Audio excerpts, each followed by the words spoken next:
अगर आप एजाज़ को लेकर परेशान हैं तो इस वीडियो को पूरा वॉच करके जाएं। अस्सलामु अलैकुम रहमतुल्लाहि व बरकातुहू। उम्मीद करता हूँ तमाम मुअज़्ज़ज़ आइम्मा कराम खुश मिजाज होंगे और अल्लाह रब्बुल इज़्ज़त आपसे दीन मुबी का काम इसी तरह लेता रहे और अल्लाह रब्बुल इज़्ज़त की ज़ात आपको दुनिया आखिरत के अंदर सब फरू फरमाए। आज मैं इंशाअल्लाह अज़ीज़ बहुत ही मुख्तसर वीडियो के साथ हाजिर हुआ हूँ आपके सामने उन आइम्मा कराम के लिए जो बेचारे परेशान बैठे हुए कि हमारा एजाज़ अभी तक नहीं आया। 8 तारीख से लेकर आज 11 जुलाई हो चुकी है लेकिन अभी तक एजाज़ नहीं आया। क्या वजह है? मैं कुछ बातें आपके सामने अर्ज करूंगा।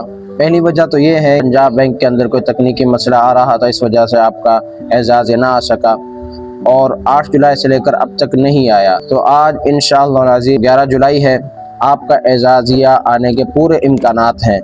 दोपहर 12 बजे तक आपका एजाज़िया आ जाएगा, आपके अकाउंटों के अंदर मुंतकिल कर दिया जाएगा। लेकिन हो सकता है अगर आज ना आया तो फिर आपने दोबारा से एटीएम मशीनों के किसी भी बैंक के चक्कर नहीं काटने, आपने फिर सोमवार वाले दिन का इंतज़ार करना है, फिर आपका एजाज़ आ जाएगा।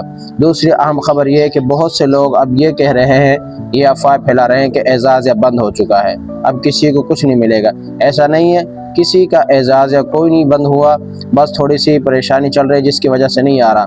आप इंशाअल्लाह पूरी उम्मीद रहें। तो नेक्स्ट वीडियो के अंदर मिलते हैं।